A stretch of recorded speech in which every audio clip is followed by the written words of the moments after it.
क्या हुआ अंशिका, तुम्हारी तबीयत कुछ ठीक नहीं लग रही। हाँ, वो मैं अभी हॉस्पिटल से अबॉर्शन करवा कर आई हूँ, इसलिए थोड़ी कमजोरी फील हो रही है। तुम पागल हो क्या? तुम हमारा बच्चा गिरवा कर आई हो। जब से हमारी शादी हुई है तब से मैं इस खुशखबरी का इंतजार कर रहा था और आज तुमने उसे अबॉर्ट करवा दिया। लीगल तौर पर यह बच्चा मेरा है, इसलिए मेरी मर्जी में इसे रखूं या गिराऊं। वैसे भी बॉडी मेरी खराब होगी तो इससे तुम्हें क्या फर्क पड़ता है। उनकी ये बात उनकी नौकरानी सुनीता सुन लेती है। एक मैं अभागिन हूं जो बच्चे के लिए कितनी मन्नतें मांग रही हूं, और एक मेम साहब है जो अपना बच्चा गिरा कर आ गई। हे भोलेनाथ, न जाने तू कब मेरी झोली भरेगा। ऐसे ही कुछ दिन बीत जाते हैं। एक रोज अंशिका की सास रमोला मिठाई लेकर आती है और उससे कहती है, ले बहू, ये देसी घी के मोतीचूर लड्डू खा ले।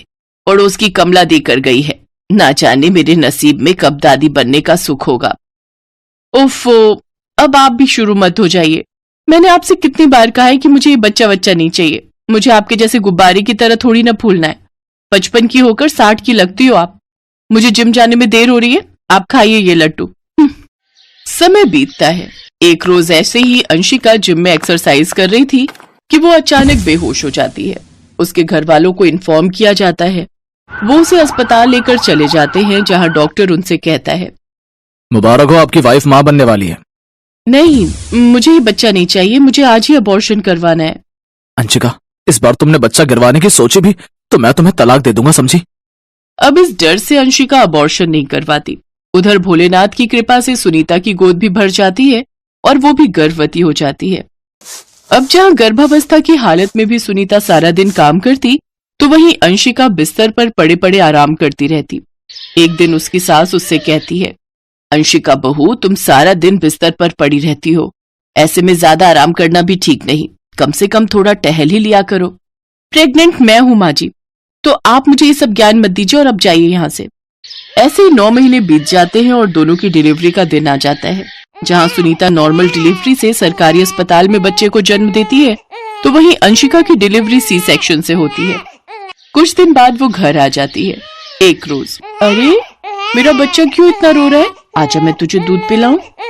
सुनीता, मुन्ने को दूध पिला पिलाकर तुम कितना कमजोर हो गई हो। मैं मुन्ना के लिए बाहर का दूध ले आता हूँ। नहीं नहीं, माँ की रहते हुए वो बाहर का दूध क्यों पिएगा, और वैसे भी माँ का दूध बच्चे के लिए बहुत लाभकारी होता है। उधर दूसरी तरफ अंशिका का बेटा रो रहा होता है, लेकिन फिर भी वो उसे दूध नहीं पिलाती। क्या मुसीबत है, तब से ढोल की तरफ बजे ही जा रहा है, बजे ही जा रहा है। इसकी आवाज सुन सुनकर तो मेरा सिर दर्द हो गया। चुप हो जा, अब और कितना रोएगा। अंशिका, उसे भूख लगी है, उसे दूध पिलाने के बजाय उसे डांट रही हो। तुम्हारी वजह से मेरा फिगर खराब हो गया और तुम चाहते हो इसे दूध पिलाकर मैं अपना बचा कुचा फिगर भी खराब कर लूं। तुम ही संभालो इसे। कुछ दिन बाद सुनीता काम पर वापस लौट आती है। सुनीता उनके घर का सारा काम अपने बच्चे को पीठ पर बांध कर ही करती, फिर थकी हारी घर आकर खाना बनाती। उसके बाद अपने बच्चे की मालिश करने बैठ जाती। तो वहीं अंशिका तो बस जिम और अपनी फिटनेस पर ही ध्यान देती और बच्चे की मालिश नहीं कर पाती, जिस कारण दिन पर दिन उसके मुन्ने का विकास ठीक से नहीं हो पाता, जिस वजह से निशांत उसे लेकर डॉक्टर के पास जाता है। देखिए, बच्चे की मालिश बहुत जरूरी है, अगर इसकी मालिश नहीं हुई तो हो सकता है कि अपाहिज हो जाए। ये सुनते ही निशांत घबरा जाता है।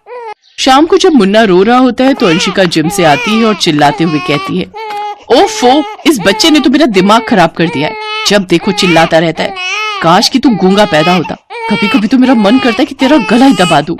ये सुनकर निशांत उसे जोर से थप्पड़ मार देता है और उससे कहता है, अरे कैसी माँ है तू माँ नहीं डायन है। कोई भला अपने बच्चे के लिए ऐसा कह सकता है? आज तेरे कारण मेरा बच्चा अपाहिज होने वाला है। अपने पति की बात सुनकर अंशिका को अपनी गलती का एहसास होता है और वो निशांत से माफी मांगती है। मुझे माफ कर दो निशांत, मुझसे गलती हो गई, मैं अपने ही बच्चे के अपाहिज होने का कारण बनने वाली हूँ। मेम साहब, अभी भी देर नहीं हुई है, बच्चे को अपना दूध पिलाकर और उसकी मालिश करके आप उसे ठीक कर सकती हैं, और इसमें मैं आपकी मदद करूंगी। उस दिन के बाद से अंशिका अपने बच्चे का पूरी तरह ध्यान रखती है और उसे समय समय पर अपना दूध पिलाती है, साथ ही सुनीता की मदद से उसकी मालिश भी करती है। कुछ ही दिनों में उसका बच्चा भी पूरी तरह से ठीक हो जाता है। अब अंशिका के अंदर भी ममता जाग जाती है और वो अपने बच्चे को बहुत प्यार करती है।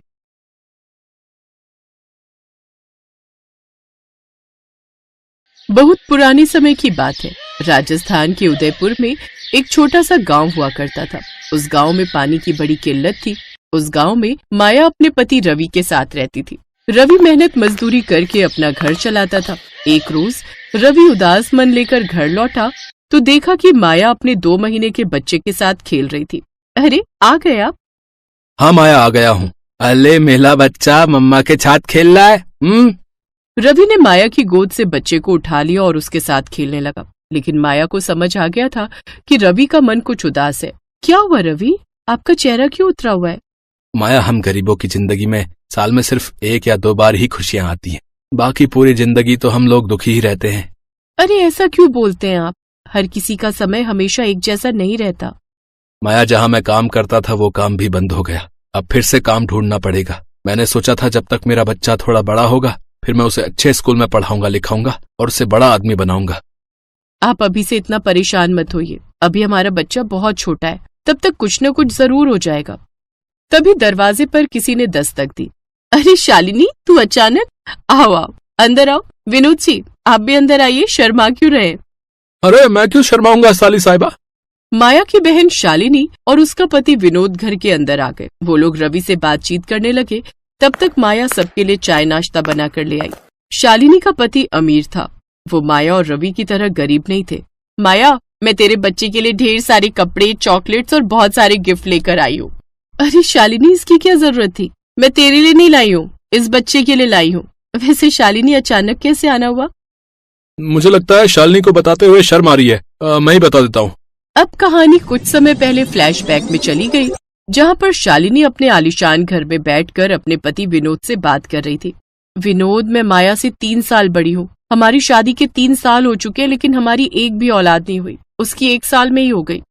अब कर भी क्या सकते हैं शालिनी? लेकिन अब तो डॉक्टर ने भी जवाब दे दिया है। हम अपनी पूरी जिंदगी बिना औलाद के कैसे जी पाएंगे? अगर कहो तो बताओ। हाँ हाँ बताओ, मुझसे परमिशन लेने की क्या जरूरत है? क्यों ना हम माया के बच्चे को गोद ले ले। हमारे पास बहुत पैसा है। हम उसके बच्चे को अच्छी एजुकेशन देंगे, अच्छी जगह रखेंगे, अच्छे से पालेंगे। आइडिया तो अच्छा है, लेकिन क्या माया मानेगी? अरे मानेगी क्यों नहीं, पैसों में बड़ी ताकत होती है। उसे हम लालच देंगे ना कि हम उसके बच्चे को पढ़ाएंगे लिखाएंगे, करोड़ों रुपए उस पर खर्च करेंगे। जल्दी से तैयार हो जाओ, हम अभी चलते हैं। रास्ते में उसके बच्चे के लिए ढेर सारे गिफ्ट भी ले लेंगे, तो वो जरूर मान जाएगी। अब कहानी एक बार फिर से प्रेजेंट टाइम में वापस आ गई। माया अपने बच्चे को गोद में लेकर शालिनी की तरफ पीठ करके खड़ी हो गई। माया, तो कितनी मतलबी निकली। जरा सोच, हम तेरे बच्चे को अच्छे स्कूल में पढ़ाएंगे, महंगे महंगे कपड़े पहनाएंगे, अच्छा अच्छा खाना खिलाएंगे, तो जरा सोच, बड़ा होकर क्या हीरा बन जाएगा तेरा बेटा। शालिनी, मैंने तेरे बारे में ऐसा नहीं सोचा था। तूने ये कैसे सोच लिया कि पैसों के लालच में मैं तुझे अपना बेटा दे दूंगी? प्यार और ममता की दौलत से बढ़कर कोई दौलत नहीं होती। ये बड़ी बड़ी बातें ना सिर्फ फिल्मों में ही अच्छी लगती है माया। अगर तूने हमें अपना बच्चा गोद नहीं दिया तो हम आज के बाद तेरी कोई मदद नहीं करेंगे। तो हर बार मुझसे पैसों की मदद मांगती थी ना, अब मैं तेरी कोई मदद नहीं करूंगी। इससे पहले कि माया कुछ बोल पाती, उसका पति रवि बोला। देखिए, मुझे तो पता ही नहीं था कि माया आप लोगों से पैसे की मदद मांगती थी। हम अपने बच्चे को नहीं दे सकते। हमसे जितना हो पाएगा उतना हम अपने बच्चे के लिए करेंगे। हमें किसी की मदद की जरूरत नहीं। शालिनी, चलो यहाँ से। इन गरीब लोगों को बड़ी बड़ी बातें करने के अलावा कुछ नहीं आता। इतने में शालिनी ने गुस्से में माया की गोद से उसका बच्चा छीना और वहाँ से भागने लगी। पीछे पीछे विनोद भी भागने लगा। उसने जल्दी से अपनी कार स्टार्ट की और बच्चे को लेकर वहाँ से भाग गए। माया और रवि बहुत परेशान हो गए। रवि, हमारा बच्चा लेकर भाग गए वो लोग। रवि, हमारे बच्चे को बचाओ, उसे जल्दी से लेकर आओ मेरे पास, वरना मैं मर जाऊंगी। वो तुम्हारी बहन है, कोई किडनैपर नहीं है। मैं शाम को जाऊंगा, अपने बच्चों को लेकर आऊंगा। माया अपने बच्चे की याद में रोने लगी। वो एक पल के लिए भी अपने बच्चे को अपनी पलकों के सामने से नहीं हटाती थी। खैर, शाम को रवि विनोद के घर के बाहर पहुंचा। उसका घर बहुत आलीशान था। बाहर सिक्योरिटी गार्ड लगे हुए थे। जैसे ही रवि घर के अंदर जाने लगा, सिक्योरिटी गार्ड ने उसे रोक लिया। ओए भिखारी, कहाँ घुसा जा रहा है? अरे ये आप कैसी बातें कर रहे हैं? ये मेरे बहनोई का घर है, मुझे जाने दीजिए। हाँ हाँ पता है, उन दोनों ने ही मना किया था कि तुम्हें अंदर न आने दें। उन्होंने ये भी कहा था कि अगर जिद करे तो उसकी टांगे तोड़ देना। रवि की आवाज सुनकर उसका बच्चा घर के अंदर जोर जोर से रोने लगा। वो शायद अपने पिता की आवाज पहचान गया था। रवि ने भी उसकी आवाज सुन ली। मेरा बच्चा रो रहा है, मुझे अंदर जाने दो।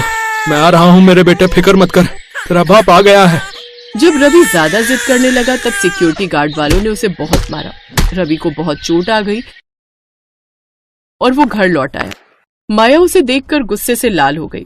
ऐसी बहन होने से तो अच्छा 1 करोड़ दुश्मन पाल लो। देखो क्या हालत कर दी आपकी उन लोगों ने। कोई बहन ऐसा करती है क्या? आप यहीं आराम करो, मैं अभी जाती हूँ, अपने बच्चे को लेकर आती हूँ, देखती हूँ मुझे कौन हाथ लगाता है। माया पैदल ही दौड़ते दौड़ते शालिनी के बंगले के बाहर पहुंच गई। गार्ड उसे पहचान गया। इससे पहले कि गार्ड उसे रोकता, माया बोली, अगर एक औरत को तुमने हाथ लगाने की भी कोशिश की तो जिंदगी भर जेल में सड़ते रहोगे। ऐसी धाराएं लगा दूंगी। मुझे छूने की कोशिश मत करना। मैं अपनी बहन के घर जा रही हूँ, किसी दूसरे के घर नहीं। सिक्योरिटी गार्ड्स माया को देखकर डर गए और उसे घर के अंदर जाने दिया। माया सीधे अपने बच्चे की आवाज सुनकर उसके कमरे में पहुंच गई और बच्चे को उठाकर वहां से जाने लगी। पर तभी वहां पर विनोद और शालिनी आ गए। इतने में माया ने किचन से कुछ बर्तन उठाए और फेंक कर शालिनी और विनोद की खोपड़ी तोड़ दी। रुक जा शालिनी, रुक जा, अभी वो बहुत गुस्से में लग रही है। मेरी तरफ अगर बढ़ने की कोशिश भी की तो या तो मैं अपने बच्चे के साथ खुद मर जाऊंगी या तुम दोनों को मार डालूंगी यहीं पर। अभी तक तुम लोगों ने मेरी ममता देखी है, नफरत नहीं। माया अपने बच्चे को लेकर अपनी झोपड़ी में वापस आ गई। मैंने कभी सपने में भी नहीं सोचा था कि मेरी बहन ऐसा कर सकती है। अमीर परिवार में शादी क्या हो गई, पता नहीं अपने आप को क्या समझने लगी। ऐसे ही दिन बीतते गए। 3 साल रवि ने खूब मेहनत की। उसने अपने बच्चे का दाखिला एक सरकारी स्कूल में करवा दिया। रवि, हमारा बेटा स्कूल चला जाता है, मैं घर में अकेली रह जाती हूँ। मैं घर के बाहर चाय और पकौड़ी बनाकर बेचती हूँ, जिससे कमाई भी हो जाएगी और मेरा टाइम पास भी हो जाएगा। वैसे तुम्हारा आइडिया तो बहुत अच्छा है। अगर तुम्हारा काम चल गया तो मैं भी यही काम करने लगूंगा और हम दोनों मिलकर अपने बिजनेस को आगे बढ़ाएंगे। लेकिन इसके साथ एक काम और करेंगे। हमारे राजस्थान में लोगों को पानी की बड़ी समस्या है। जो लोग बाहर से घूमने आते हैं उन्हें भी यहाँ रेगिस्तान में पानी की समस्या होती है। तो हम लोग मुफ्त में उन लोगों को पानी पिलाएंगे। पानी पीने के बहाने वो लोग कुछ न कुछ तो खाएंगे ही। बिल्कुल सही कहा आपने। अगले दिन से माया ने घर के बाहर चाय पकौड़ी बेचना शुरू कर दिया और मुसाफिरों को मुफ्त में पानी पिलाना भी शुरू कर दिया। इस वजह से लोग अब उसकी दुकान पर खूब आने लगे और सुबह से लेकर शाम तक उसकी दुकान पर भीड़ ही लगी रहती थी। माया के हाथों से बने पकौड़े खाकर लोगों का मन तृप्त हो जाता था। जब उसकी दुकान खूब चलने लगी तो रवि ने भी दूसरे की नौकरी करना छोड़ खुद ही घर के बाहर एक छोटा सा ढाबा खोल लिया, जिसमें वो लोगों को 50 रुपए में भरपेट खाना खिलाने लगा। ऐसे करते करते 12 साल बीत गए और उनका बेटा नीरज अब बड़ा हो गया। एक दिन वो बहुत खुशी खुशी अपने घर लौटा। माँ, पापा, मैंने इंटर के एग्जाम में टॉप किया है। मुझे बहुत बड़े कॉलेज की तरफ से एक बहुत बड़ा ऑफर मिला है। मैं उस कॉलेज से कोई भी डिग्री मुफ्त में कर सकता हूँ। देखा माया, मैंने कहा था ना कि हमारा बेटा एक दिन हमारा नाम जरूर रोशन करेगा। पापा, मैं MBA करूंगा और आपके बिजनेस को बहुत बड़ा बनाऊंगा। नीरज ने MBA करने के बाद अपने माँ बाप का बिजनेस बढ़ाया और सिर्फ 5 साल के अंदर वो बहुत बड़े होटल का मालिक बन गया। माया की बहन उसके पास आई और दोनों ने माया और उसके पति से माफी मांग ली। अब सब लोग खुशी खुशी रहने लगे। Best buddies. Hello friends, Thanks for watching this video. अगर आपको ये वीडियो पसंद आया है तो प्लीज लाइक, सब्सक्राइब, कमेंट्स करें इस वीडियो पर और हाँ, शेयर करना भी ना भूलें। और भी मजेदार वीडियो देखने के लिए नीचे दिए गए बेल आइकॉन को दबाएं। देखते रहिए बेस्ट बडीज।